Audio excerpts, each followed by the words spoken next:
I am live. I am live. What am I talking about? I am live. I am live. What am I talking about? First of all, I'm driving. I'm going home. I'm seeing my kid. We went to Dave's Hot Chicken, and it is the good stuff. I'm good with it. But that's not why I'm talking. Chicken, and it is the good stuff. I'm good with it.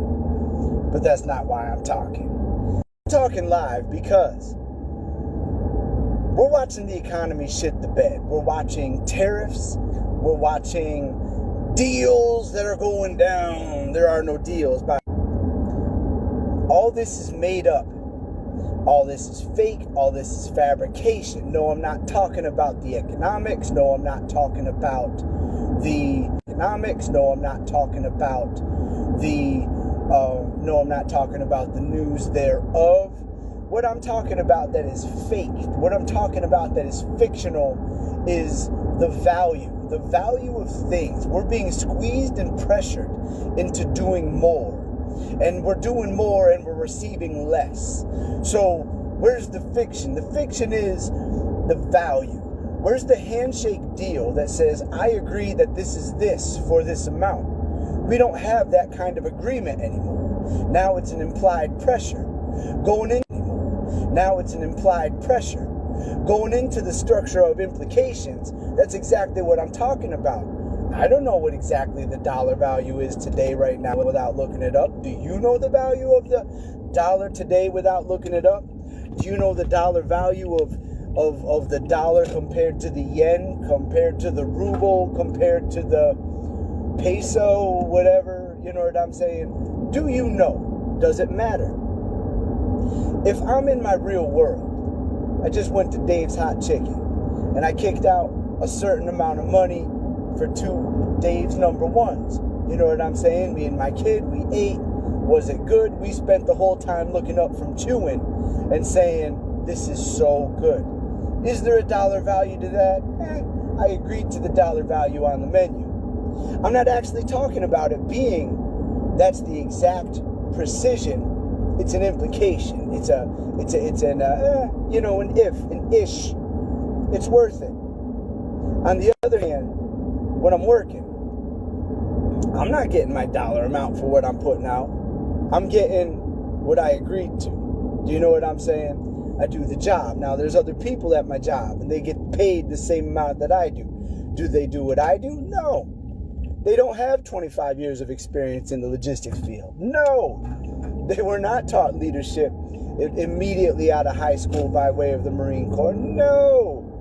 They do not have the neurodivergent fascination with keeping things in order and making things right. So we all don't have the same value. You and me, human being, we do not have the same value. You have your skill set, your identity set, your set of values. I has a set of values. Everything has value, but it isn't always an agreed set of value. It's all based on perspective. Everything is relative, right? Everything is relative to agreement. So while I just kind of rambled on, and I'm talking about this, I'm bringing this back to the dollar, right? How did Donald Trump run his modeling agency? He would get Eastern European children who were almost women and post-pubescent, not quite, what we would see as being mature enough to be womanly.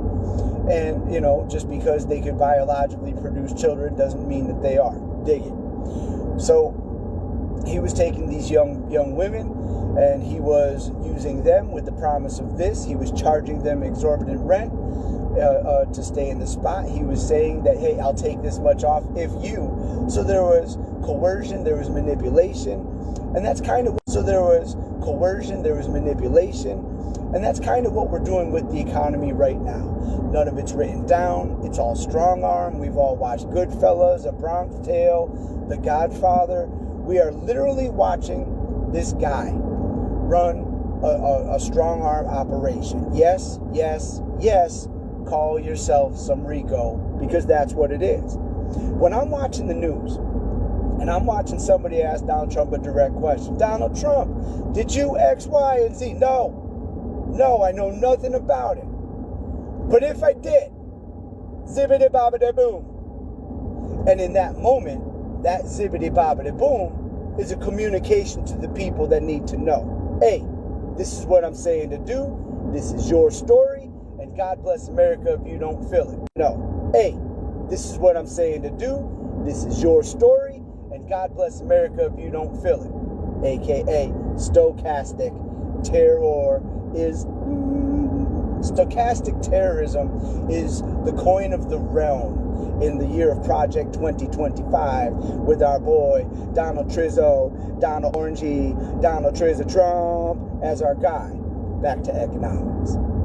Everything is an implication. The value of this car that I'm driving is based on an implication. Every time we go to get stuff fixed, they go in, they tell us to make payments on, then just get the things fixed. And we're like, just fix the things we brought it in for. It still rolls. It still passes inspection.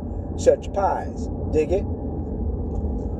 That's all putting an extra value on things. It devalues. That's somebody trying to make a grimy buck. Capitalism is a cancer. Now, don't bucket me into a socialist, capitalist, communist, Marxist.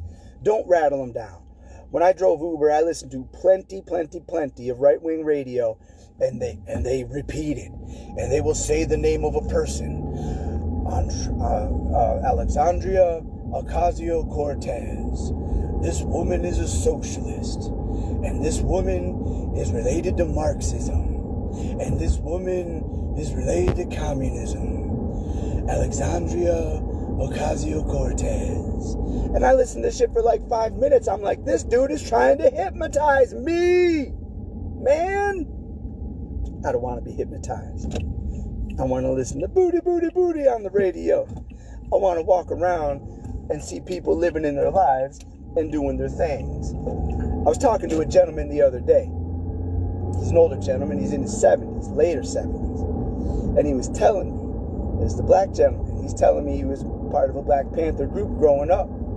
He was also telling me he was part of a Hells Angels group later on. He was also telling me he did a lot of drugs. He loves the Allman Brothers. And we talked a little bit about things. And we talked about perspective. Our problem with America right now is white people. White people. And I don't mean Caucasian. I don't mean of European descent. I mean white people. The people who believe in this blanc, this flash, this blindness that has no culture, that has no history outside of oppression and obfuscation of other people's rights. To choose whiteness, and I say whiteness not as a race. To choose whiteness, and I say whiteness not as a race. I say whiteness not as an ethnicity, but I say whiteness as an identity. Right now, we identify whiteness as, I identify it as conservatives, and I'm putting that in dog quotes. And I'm saying conservatives and whiteness in the same thing because they're both a fabrication of what really is. We're all different shades of pigment. Like when you talk about heredity isn't like threads that cross, that intersect. It's not even that way.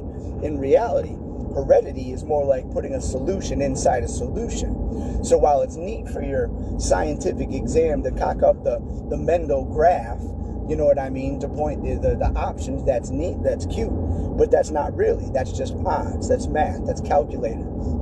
The reality is, it's like taking solutions and solutions that have different solutions in them, and you seeing the dominant solutions pair up and the less dominant solutions, and all that. That's how you get your browns. That's how you get your greens. That's how you get your deep purples, you know what I mean, and your grays, because you're just mixing solutions and solutions. Tinctures, if you will. That's something different. But where I'm going, I got lost. Where I'm going about this economics, it's all imaginary. We've lost track of what is. When we think about tribalism, when we think about culture, we think about, I'll speak on I mean, I don't know enough about it to speak on Middle Eastern culture, but you have your tribes, your Houthis, your other stuff I can't remember. But in America, you know, we had our different India tribes, and it was all across America, and they had their agreements, not saying they didn't have beefs, because resources are resources and all that stuff. But the reality is, people got along because they were part of the earth, they were part of the grounds around them. You know, I was thinking about when we used to go outside, you know, in the 80s and 90s, we just go outside. We just go outside.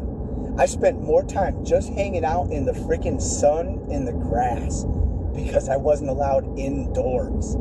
And that was the 80s and 90s. Now kids, you know, they can just get into their devices, hang into their room and kind of mind their own beeswax, go over to their friend's house and AC and all. And we had fans in a window.